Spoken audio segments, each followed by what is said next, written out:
Hello बच्चों, कैसे हैं आप लोग। क्लास 10th बायोलॉजी में चैप्टर तीसरा परिवहन। हम इसके दीर्घोत्तरीय प्रश्न लॉन्ग क्वेश्चंस को हल करेंगे। टोटल 7 प्रश्न हमें हल करने हैं।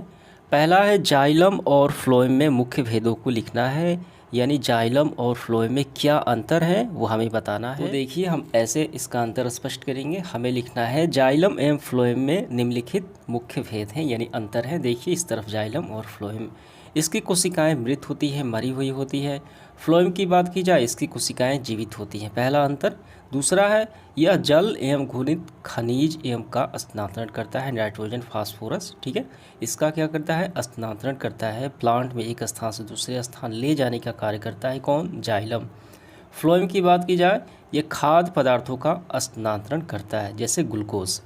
इसके बाद तीसरा, ठीक है, इसमें जल एवं घुलित खनिज लवणों का बहाव ऊपर की ओर होता है। ठीक है, नीचे से ऊपर की ओर होता है एक दिशा में, लेकिन इसमें खाद्य पदार्थों के ऊपर से नीचे दोनों तरफ होता है। ये द्वितीय ऊपर और नीचे, ये क्या करता है, परिवहन करता है। समझ में आ गया, ये जल का और ये खाद्य पदार्थ का। तो हमें यही 3 अंतर लिखने। इसके बाद दूसरा सवाल, लंबे वृक्षों में पूरी ऊंचाई तक यानी काफ़ी ऊंचे तक जल कैसे चढ़ता है, समझाना है हमें। देखिए, लंबे पौधे में जल जो पहुंचना वो जाइलम की मदद से होता है। ठीक है, और इसमें कई क्रियाएं शामिल होती हैं, जैसे मूल दाब, वाष्पोत्सर्जन आदि।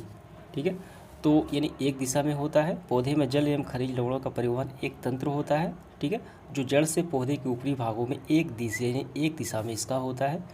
तो इसका आंसर हम कैसे लिखेंगे, यहाँ पे मैं स्क्रीनशॉट लगा देता हूँ, वहीं से आपको कर लेने हैं। ठीक है, इसके बाद हमारा तीसरा सवाल, पौधे में खाद्य पदार्थों के परिवहन की क्रिया कैसे संपन्न होती है, हमें सचित्र वर्णन करना है। तो सबसे पहले आपको ध्यान देना है, यहाँ पे देखिए फ्लोएम की चालनी नलिकाओं द्वारा खाद्य पदार्थों का फ्लो, ठीक है, परिवहन। तो खाद्य पदार्थ जैसे ग्लूकोज हो गया, ये प्लांट में किसके द्वारा पहुँचते हैं, फ्लोएम के द्वारा। ठीक है, तो हमें इसका आंसर कैसे लिखना है, हमें लिखना है यहाँ से प्रारंभ करना है। ठीक है, खाद्य पदार्थों एवं अन्य पदार्थों जैसे अमीनो अम्ल का स्थानांतरण, एक स्थान से दूसरे स्थान प्लांट में जाना। पौधे में सदा अधिक सांद्रता वाले भाग से कम सांद्रता वाले भाग की ओर होता है, फ्लोएम के द्वारा होता है। ये बात लिख लेनी है।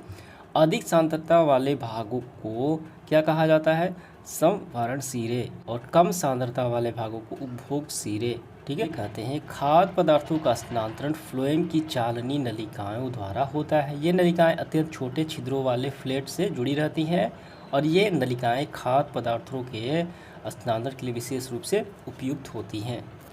और ये पिक्चर आपको बना लेने हैं। ठीक है, यानी देखिए उच्च सांद्रता वाले क्षेत्र से निम्न सांद्रता वाले क्षेत्र की तरफ खाद्य पदार्थों का क्या होता है, ये स्थानांतरण होता है, परिवहन होता है फ्लोएम के द्वारा। ये आपको पिक्चर बनाना है, क्योंकि हमें सचित्र वर्णन करना है। इसके बाद चौथा सवाल, मनुष्य के रक्त की संरचना का वर्णन करें। रक्त कैसे बना है, उसका स्ट्रक्चर और फंक्शन हमें बताना है। आइए करते हैं। तो सबसे पहले समझिए आप, रक्त क्या है, तरल संयोजी ऊतक है। तो इसकी संरचना में 2 पदार्थ शामिल होते हैं, ठोस पदार्थ जिसे क्या कहा जाता है, रक्त कोशिकाएं, और तरल पदार्थ जिसे प्लाज्मा कहा जाता है। तो इनके बारे में हमें बताना है। तो कैसे हम लिखेंगे काफ़ी अच्छे से, तो मैंने यहाँ पे जैसे लिखा है वैसे ही आपको लिखना है। आपको लिखना है रक्त लाल रंग का एक गाढ़ा क्षारीय तरल पदार्थ है। ठीक है, क्षारीय है, इसका पीएच मान कितना होता है, 60.4 होता है। ये क्षारीय हो गया। इसका तरल संयोजी ऊतक कहा जाता है। इसे क्या कहा जाता है, तरल संयोजी ऊतक कहा जाता है। रक्त की संरचना, रक्त में 2 प्रकार के घटक बना है, तरल भाग जो प्लाज्मा है, ठोस भाग रक्त कोशिकाएं RBC, red blood cell, WBC और फ्लेट्स यानी रक्त पट्टिकाणु शामिल हैं। ठीक है, अब इनके बारे में, तीनों के बारे में हमें लिख देना है। सबसे पहले हम लिखेंगे प्लाज्मा है उसके बारे में। देखिए क्या है पहला भाग, प्लाज्मा लेके डैश देना है। ये हल्के पीले रंग का चिपचिपा द्रव है। आयतन के हिसाब से पूरे रक्त में 55% होता है। प्लाज्मा में 90% जल, 7% प्रोटीन। इनके अवयव देखिए कौन कौन से हैं, 0.9% अकार्बनिक लवण, 0.18% ग्लूकोज, 0.5% वसा एवं अन्य कार्बनिक पदार्थ होते हैं। ये हो गई प्लाज्मा का स्ट्रक्चर। ठीक है, रचना। अब इसके बाद रक्त कोशिकाएं, जिसमें आरबीसी के बारे में लिखेंगे। आयतन के हिसाब से 45% भाग ये क्या है, रेड ब्लड सेल होते हैं। रेड ब्लड सेल में एक विशेष प्रकार की प्रोटीन वर्णक हीमोग्लोबिन पाया जाता है, जिसकी वजह से खून लाल दिखता है, और ये ऑक्सीजन की सप्लाई भी करता है ब्लड में। ठीक है, ये हो गया आरबीसी के बारे में। अब हमें लिखना है डब्ल्यूबीसी और प्लेट्स के बारे में। तो डब्ल्यूबीसी श्वेत रक्त कोशिकाएं, इनके बारे में ये पूरा आपको लिखना है, और रक्त पटिकाणु प्लेट्स के बारे में आपको पूरा लिखना है, ठीक है। और इस तरीके से रक्त की संरचना ये समाप्त हो जाती है, समझ गए। इसके बाद देखिए 5वां सवाल, मानव हृदय का स्वच्छ नामांकित चित्र बनाना है, वर्णन नहीं करना है। मानव हार्ट का क्या बनाना है, मानव हृदय का। तो मानव हृदय केंद्रीय पंप है, ठीक है, रक्त का ये पंप कहा जाता है मानव का। तो इसका हमें चित्र बनाना है। तो ये आपको डायग्राम पूरा बना लेना है, ठीक है। जैसे जैसे दिया गया है शेप में वही आपको तैयार कर लेना है। संरचना ये पूरा समझ में आ गया। इसके बाद देखिए प्रश्न क्रमांक 6 क्या है, मनुष्य के हृदय की संरचना का सचित्र वर्णन करें। हृदय कैसे बना है वो हमें बताना है, स्टेप बाय स्टेप संरचना का सचित्र वर्णन।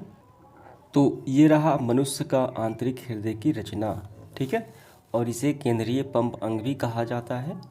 तो हृदय का क्या काम है, हृदय का काम है पूरे शरीर में रक्त का परिसंचरण तक, ठीक है, करना, यानी उस पर दबाव डालकर।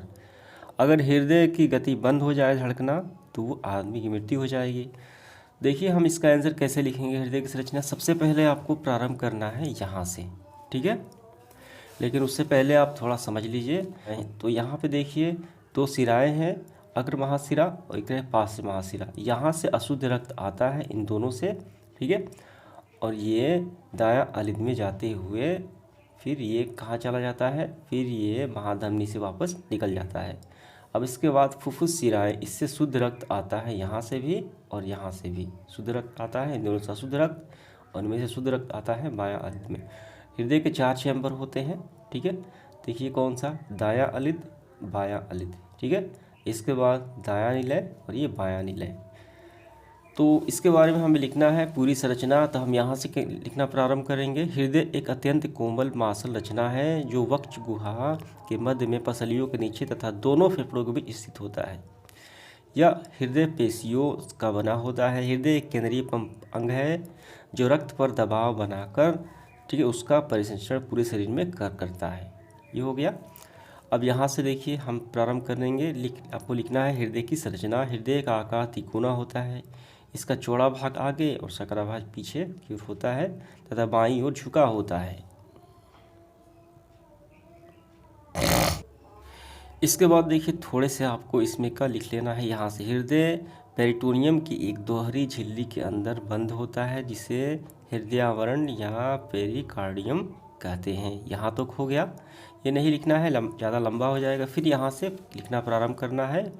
हृदय मनुष्य तथा ममेलिया वर्ग के अन्य जंतुओं के हृदय में 4 वेसम होते हैं, दायां और बायां अलिंद या आर्टिकल तथा दायां और बायां निलय, जिसे वर्टिकल कहा जाता है। ये रहा, हमने अभी बताया आपको। इसके बाद देखिए दायां और बायां अलिंद हृदय के चौड़े अग्रभाग होते हैं तथा ये दोनों विभाजिका सेप्टम द्वारा एक दूसरे से अलग होते हैं। ये रहा सेप्टम, ये दोनों जो है इससे अलग होते हैं, ये भी सेप्टम से ही अलग होता है, ठीक है।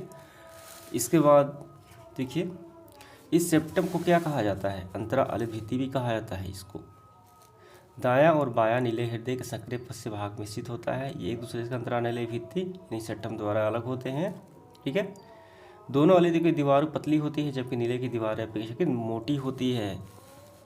ये इसकी दीवारें मोटी हो गई और इसकी पतली हो गई। ये रहा, यहाँ तक हो गया। अब इसके बाद तो ये पूरा आपको लिखते हुए, ठीक है, इसके बाद यहाँ तक आपको कर लेना है। तो ये हृदय की संरचना का वर्णन हो जाता है, ठीक है। 7वां हृदय की, इसके बाद इस सेशन का आखिरी सवाल, मनुष्य के हृदय की कार्य विधि हमें बताना है कि हृदय कैसे कार्य करता है, ठीक है। देखिए हमें यहाँ से यहाँ तक करना है, ज़्यादा लंबा नहीं करना है। तो हृदय की एक धड़कन कहलाता है, तो हृदय का हार्ट बीट जो होता है वही इसका काम हो गया, ठीक है। तो एक हार्ट बीट किस तरीके से वो धड़कता है, हम इसका पूरा लिखेंगे तो वो ज़्यादा लंबा हो जाएगा, बस यहाँ तक कर लेना है। देखिए हृदय की कार्यविधि, हृदय शरीर के सभी भागों में अशुद्ध यानी विऑक्सीजनित रक्त को ग्रहण करता है और फिर उसे अशुद्ध रक्त को ऑक्सीकरण के द्वारा शुद्ध करके फेफड़ों में भेजता है। पुनः शुद्ध रक्त फेफड़ों से ग्रहण कर शरीर के विभिन्न भागों में पंप कर देता है, ठीक है, जिसे संपूर्ण शरीर में रक्त परिसंचरण होता है। यही इसका काम है। हृदय की क्रिया इसकी पेशीय भित्ति के संकुचन द्वारा संपादित होती है। हृदय में 4 वेशम, हृदय के वेशम अलित और निलय के बारी बारी से संकुचन और शीतन होता है। ठीक है, ये सारे लिखते हुए यहाँ तक कर लेना, यानी एक संकुचन और शीतल को धड़कना कहते हैं, हार्ट बीट कहते हैं, यहाँ तक हो गया। ठीक है, तो इस तरीके से हमारा सेशन समाप्त हुआ। धन्यवाद।